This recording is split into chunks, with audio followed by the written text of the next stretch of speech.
Homeopathy की सारी छोटी बड़ी खबरों के लिए कीजिए मेरे चैनल को सब्सक्राइब नाउ का बटन दबा के साथ ही साथ दबा दीजिए बेल आइकन भी। तो चलिए आइए जानते हैं कि आज की न्यूज़ क्या है। तो आज हम जानेंगे सेकंड लिस्ट के बारे में। बहुत सारे लोगों का कमेंट मैंने पढ़ा जो मुझे ठीक नहीं लगा। नेगेटिव कमेंट्स मत कीजिए आप लोग। अगर आप लोगों को कुछ भी जानकारी नहीं है तो जानकारी लीजिए, नेगेटिव कमेंट्स बिल्कुल भी मत कीजिए। इससे जो इंसान आपको इन्फॉर्मेशन दे रहा है उसे उसकी इच्छा ही नहीं करेगी कि वो आपको इन्फॉर्मेशन दे। तो प्लीज़ इस तरह के कमेंट्स मत कीजिए। और रही बात, कुछ लोगों ने मुझे कहा अभी कि व्यू बढ़ाने के लिए, देखिए ऐसा वैसा कोई काम मैं नहीं करती व्यू बढ़ाने के लिए, ठीक है। जो रियल होता है वही मैं लेके आती हूँ। जब भी मुझे ऐसा लगे कि हाँ आज एक इम्पॉर्टेंट वीडियो बना के शेयर करना चाहिए तो मैं करती हूँ। अदरवाइज़ मेरे वीडियोज़ तो डेली आते भी नहीं। अगर व्यू की ही चाह होती तो मैं डेली हर घंटे वीडियोस बना सकती थी, राइट। दूसरी चीज़, मेरे पास ज़्यादा समय नहीं रहता वीडियोस बनाने का। यही कारण है कि एमडी के बहुत सारे बच्चे जिनका कहना था कि वीडियोस बनाइए मैम, हम चाहते हैं वीडियोस, अच्छे अच्छे वीडियोस देखना, लेकिन मेरे पास समय नहीं होने के कारण उनको भी मैं वीडियोस बना के नहीं अपडेट कर पाती हूँ। तो ये सब कहना ना गलत चीज़ें, नेगेटिव थिंकिंग, ये सब आप अपना जो है अपने अंदर ही रखिए। यहाँ चैनल पे बिल्कुल भी लाने की कोशिश मत कीजिए, क्योंकि ये चैनल जो है वो पॉजिटिविटी को बढ़ावा देता है, ना कि नेगेटिविटी को, ठीक है। तो हम बात कर रहे हैं सेकंड लिस्ट के बारे में। ओके, हाँ, किन ही लोगों का कुछ कुछ और डाउट्स है कि सेकंड लिस्ट कैसे आएगी, या मैं कई बार इस चीज़ को क्लियर करने की कोशिश कर चुकी हूँ कि अगर आपने कुछ भी इंफॉर्मेशन गलत डाली है अपने एप्लीकेशन में तो आपका फॉर्म रिजेक्ट होगा, राइट। इस बात को आप समझने की कोशिश कीजिए।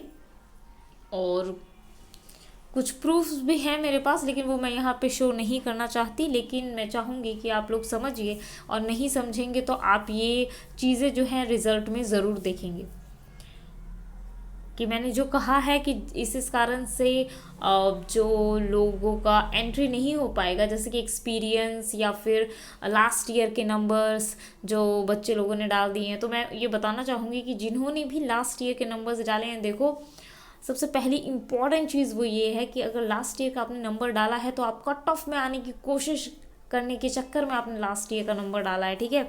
अगर आप किसी से भी पूछेंगे ना तो लास्ट ईयर का नंबर्स डालना अलाउ नहीं है। चलिए वो सब बातें तो हो गई। अब मेन मुद्दे पे आते हैं कि जो सेकंड लिस्ट है वो कब तक आएगा, क्या आएगा, कैसे आएगा, ठीक है। तो मैं आपको पहली चीज़ बताऊं कि सेकंड लिस्ट किन की आएगी, आयुर्वेद की, होम्योपैथी की, या यूनानी की। तो मेरा आंसर है कि आयुर्वेद की सेकंड लिस्ट नहीं आने जा रही है। आयुर्वेद में तो कुछ सीटें खाली रह जाएंगी, लेकिन फिर भी सेकंड लिस्ट नहीं आएगी, ठीक है। बहुत कम सीट्स खाली रहेंगी लेकिन सेकंड लिस्ट नहीं आएगी, क्योंकि आयुर्वेद में भी बहुत सारे बच्चों ने क्या किया है कि पतंजलि का एक्सपीरियंस डाला है, और पता नहीं किस किस जितने भी एनजीओज़ हैं उनका उन्होंने एक्सपीरियंस डालने की कोशिश की है। तो आयुर्वेद में भी ऐसा नहीं है कि ऐसे लोग नहीं हैं जिन्होंने ये हरकत की ना हो, मतलब सभी में ये हरकत की गई है कि एक्सपीरियंस डाल देंगे तो हम जो है कट ऑफ में आ जाएंगे, जो भी बात है। तो मैं बता दूं आपको कि आयुर्वेद और यूनानी जो है उनकी चांस, उनका किसी भी हाल में जो है आप समझिए कि सेकंड लिस्ट नहीं आने जा रहा, ये मैं क्लियर कर दूं। इसका जवाब भी मैं बहुत जल्द दूंगी कि क्यों नहीं आ रहा, लेकिन अभी हम बात करेंगे होम्योपैथी की। होम्योपैथी में आपको मैं एक बात यहाँ पे बताऊं, जो चिकित्सा पदाधिकारी की जो सीट्स निकली हुई थी उसमें उसमें भी ऐसा नहीं है कि सबको जो है सेकंड लिस्ट में बुलाया जाएगा, ठीक है। अब मैं चीज़ों को आस्ते आस्ते क्लियर करती हूँ। पहली चीज़, क्यों नहीं बुलाया जाएगा, और सेकंड लिस्ट कैसे आएगी, ये दो क्वेश्चंस बहुत इंपॉर्टेंट है। तो मैं सबसे पहले क्लियर कर दूं कि क्यों नहीं आएगी सेकंड लिस्ट, किन की, राइट, किन किन लोगों की नहीं आएगी। तो ये देखिए, सबसे पहले हम आयुर्वेद से शुरू करते हैं। तो आयुर्वेद के जो एमओ की सीट्स थी 1502 सीट्स थी और यहाँ पे सभी लोगों को इनवाइट किया गया था काउंसलिंग के लिए, राइट। तो सेकंड लिस्ट आने की तो कोई चांस ही नहीं है, क्योंकि आप सभी ने पार्ट ले लिया है जिन्होंने भी ऑनलाइन एप्लीकेशन भरा था। अब आइए बात करते हैं सेकंड, और वो है, देखिए मैं आयुष फिजिशियन की बात बिल्कुल भी नहीं करूँगी, क्योंकि जो आयुष फिजिशियन से जो लोगों का सिलेक्शन नहीं होगा उनके पास विकल्प भरने का ऑप्शन दिया गया था, यानी कि वो ऑप्शन भर सकते थे उनको क्या चाहिए, और अगर वो एमओ चाहिए एमओ मिलेगा, अगर उनको आयुष फिजिशियन चाहिए आयुष फिजिशियन मिलेगा। ठीक है, आगे बढ़ते हैं और ये देख लेते हैं। तो आयुष फिजिशियन का तो ये तय है कि उनका एमओ में भी हो जाएगा, और आप समझ ही रहे हैं कि एमओ में भी हो जाएगा उनका, और जो बचेंगे वो आयुष फिजिशियन तो बन ही गए। अब बात करते हैं होम्योपैथी की। तो होम्योपैथी में यहाँ पे देखिए, यूनानी की भी मैं बात कर लेती हूँ पहले, क्योंकि ये क्लियर होना बहुत ज़रूरी है। सभी आमंत्रित हैं, तो वैसे लोगों में कभी भी मैं बता रही हूँ, देखिए यहाँ पे एक चीज़, ये एसटी का जो सीट है ना, आयुष फिजिशियन में भी कोई अभ्यर्थी नहीं है। देखिए आप, एक सीट था, पद था, लेकिन अभ्यर्थी ही नहीं है और सभी आमंत्रित हैं। 8 एससी के सीट्स हैं यूनानी में, और तीन जो है, 3 का सिलेक्शन हुआ है। ठीक है, 3 महिला हैं और बाकी कोई नहीं है, तो क्या कर सकते हैं हम, वो 3 महिला को ही यूनानी में जो है सीट्स मिल जाएंगी।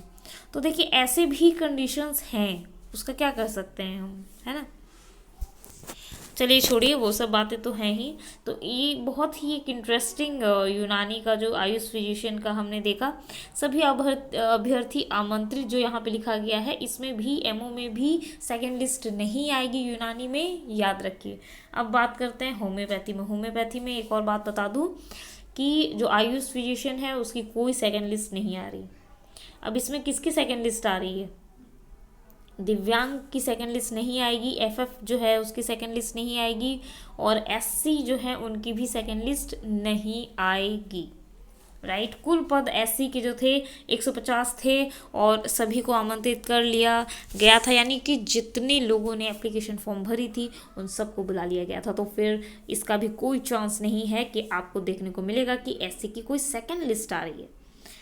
अब बात यह है कि सबसे ज़्यादा दिक्कत यूआर के लोगों को हुई है, और मुझे बहुत दुख है इस बात का कि यूआर में वैसे लोग चले गए जो रियल में रिजर्वेशन कैटेगरी के थे, और वो अनरिजर्व कैटेगरी में चले गए।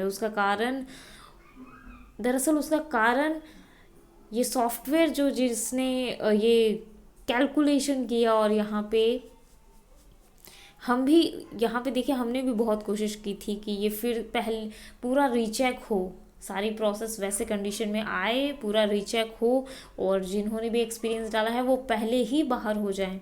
हमने ये कोशिश की थी, लेकिन जो रूल्स हैं वो रूल्स हैं, और रूल में ये है कि पहले काउंसलिंग के लिए बुलाया जाएगा और उसके बाद जो है उन लोगों को छांटा जाएगा, क्योंकि उन लोगों ने ऑनलाइन एप्लीकेशन भरा था, राइट।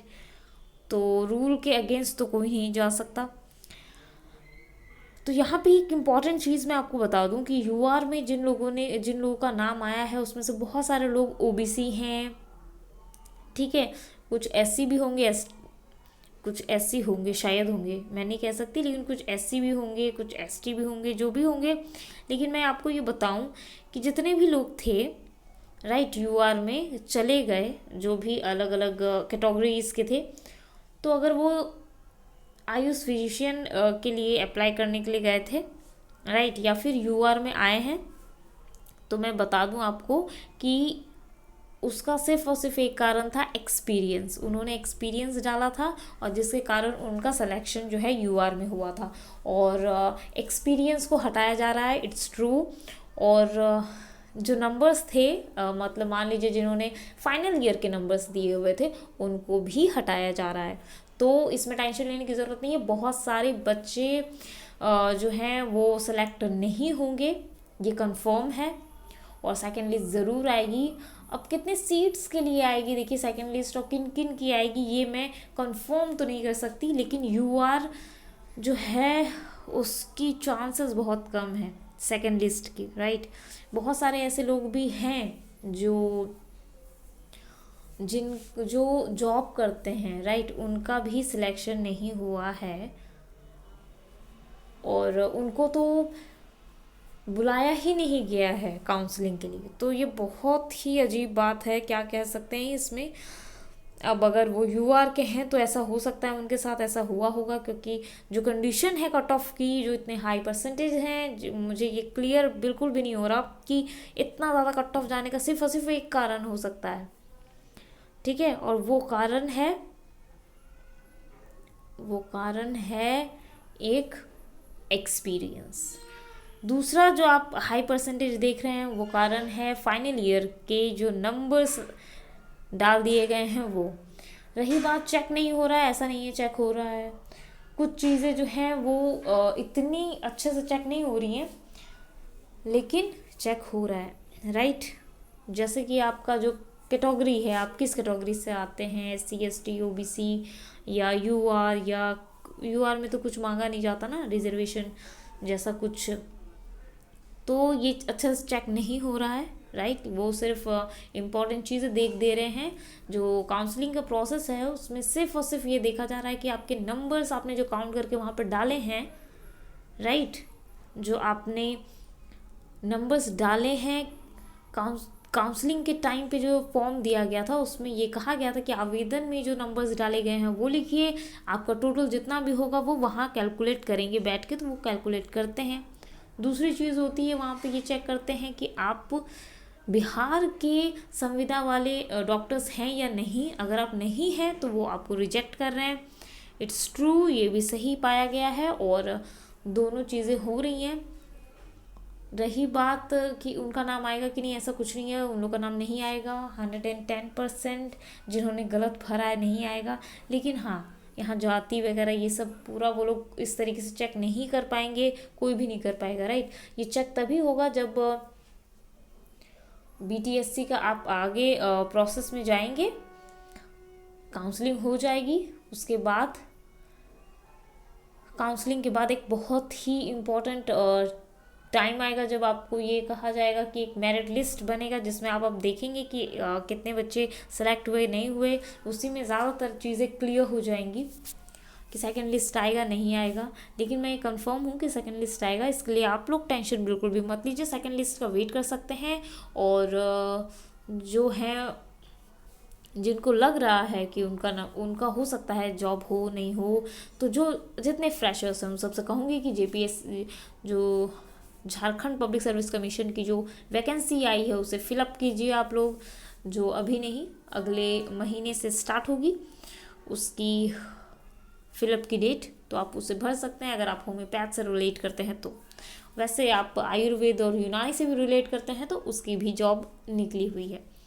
MPPSC की बात करूं तो उसमें सभी को आमंत्रित शायद नहीं किया गया है, लेकिन फिर भी आप जो भी डिटेल्स है उसे ध्यान से पढ़ के आगे बढ़ सकते हैं। एक इम्पॉर्टेंट बात मैं आपको कह दूं कि सेकंड लिस्ट आएगी, कब आएगी ये भी मैं बता दूं कि सबसे पहले सेकंड लिस्ट में कैसे होता है। जो सबसे पहली चीज़ जो होती है सेकंड लिस्ट में वो ये होती है कि फर्स्ट लिस्ट के सारे बच्चों का पहले ज्वाइनिंग लेटर दे दिया जाएगा, उसके बाद सेकंड लिस्ट निकाली जाएगी, राइट। तो उसके लिए टेंशन बिल्कुल भी मत लीजिए। ज्वाइनिंग जो है वो अप्रैल के आसपास होगी और अप्रैल तक आपका जो है सेकंड लिस्ट भी आ जाएगा। अब काउंसलिंग की जो बात हो रही है कि काउंसलिंग के बाद क्या होगा वो भी मैं क्लियर करूँगी, बट अभी नहीं, आज सिर्फ सेकंड लिस्ट की बात होगी। तो 2 कैटेगरी तो मैंने आपको बता दी कि ऐसे हुई है, ठीक है। अब बात ये है कि कुछ और ये लोग चेक करते हैं, जैसे कि कास्ट सर्टिफिकेट आपका सही है कि नहीं है वो चेक करेंगे। जो भी आपने कास्ट डाली है या जो भी आपने रिजर्वेशन डाला है। दूसरी चीज़ जो इम्पॉर्टेंट है बहुत ज़्यादा वो ये है कि ये लोग ये भी चेक करते हैं कि आप लोग ने जो फॉर्म भरा है, जो फॉर्म फिलअप किया है उसके मुताबिक आपका एज सही हो रहा है कि नहीं। राइट। मैंने तो सिर्फ 2 चीज़ें आपको यहाँ पे कंफर्म की थी कि ये 2 चीज़ें ही देख रहे हैं काउंसलिंग में, लेकिन काउंसलिंग के बाद इन सारी चीज़ों को भी देखा जाएगा। आपका आधार कार्ड चेक होगा, जो आपने वहाँ पे एज ए डॉक्यूमेंट दिया होगा, या पैन कार्ड दिया होगा, या जो भी दिया होगा आपने, वो चेक होगा, राइट। तो ये सारी चीज़ें चेक होंगी और उसके बाद ही मेरिट लिस्ट बनाया जाएगा। उसके लिए आप लोग टेंशन नहीं लीजिए। और एक बात, फर्जी सर्टिफिकेट, बहुत सारे लोग जो हैं वो कह रहे हैं कि फर्जी सर्टिफिकेट्स भी लाए गए हैं। एक्सपीरियंस तो है ही, बट फर्जी सर्टिफिकेट्स भी हैं। अगर ऐसा कुछ भी है तो वो काउंसलिंग में अगर नहीं पता हो पाया तो वो बाद में भी पता चलेगा। तो आपको ये बता दूं कि जो कैंडिडेट्स हैं उनका कैंडिडेचर कैंसिल हो जाएगा। तो टेंशन लेने की ज़रूरत नहीं है, थोड़ा इंतज़ार कीजिए। और कुछ ऐसे सुनने में भी आया था कि कुछ पैसों का लेन देन और इस तरीके की चीज़ें हो रही हैं, तो ऐसा कुछ नहीं है। बीटीएससी बहुत स्ट्रिक्ट है इन चीज़ों में। आपको सारी डिटेल्स मैंने बता दी। अब मिलेंगे अगले वीडियो में और जानेंगे कि सेकंड लिस्ट में क्या होगा क्या नहीं होगा। इसके साथ साथ काउंसलिंग के बाद सारी डिटेल्स किस तरीके से होंगी। फिर भी मैं एक बात आखिरी में आपसे कहना चाहूँगी, सेकंड लिस्ट ज़रूर आएगी। नेगेटिविटी मेरे इस चैनल पे मत कीजिए, प्लीज़ मत लाइए। पॉजिटिव बातें कीजिए, सबका होगा। ये मैं 100% आपको कहना चाह रही हूँ कि मैं अभी से नहीं, बहुत जो भी मेरे इस चैनल से बहुत पहले से जुड़े हुए हैं वो जानते होंगे कि 2019 से मैं ट्राई कर रही हूँ कि जितने बिहार के बच्चे हैं उन सब का जॉब हो। और एक और बात कि NHM की बहाली के बारे में सभी बच्चे जानना चाह रहे थे, तो ज़रूर उसके बारे में बताऊँगी कि कैसे वो बहाली आएगी, कहाँ आएगी, कैसे आएगी, क्या होगा क्या नहीं होगा, सारी चीज़ें क्लियर करूँगी मैं। लेकिन अभी ऐसा कुछ नहीं होगा क्योंकि अभी ये बहाली कंफर्म और क्लियर करनी ज़रूरी है। दूसरी चीज़ इम्पॉर्टेंट ये है कि आप लोगों को लग रहा है कि मैं अभी से वीडियोस बना रही हूँ, लेकिन ऐसा कुछ नहीं। मैं बहुत पहले से वीडियोस बना रही हूँ, लेकिन मेरे पास बहुत कम टाइम है वीडियोस बनाने के लिए, ठीक है। इसके कारण मैं JPSC के बच्चों को कह चुकी हूँ कि मैं उनके लिए वीडियोस बनाऊँगी, नहीं बना पा रही। तो देखिए, नेगेटिविटी मत फैलाइए, अच्छा और पॉजिटिव फैलाइए। कोशिश कीजिए ज़्यादा से ज़्यादा तो मेरे इस चैनल का लिंक शेयर कीजिए आप लोग। क्यों? क्योंकि जिनको नहीं पता है सेकंड लिस्ट के बारे में, कम से कम वो अवेयर हो सकें और सेकंड लिस्ट में पार्ट ले सकें। फिर मिलते हैं अपने अगले वीडियो में, तब तक के लिए ऑल द बेस्ट।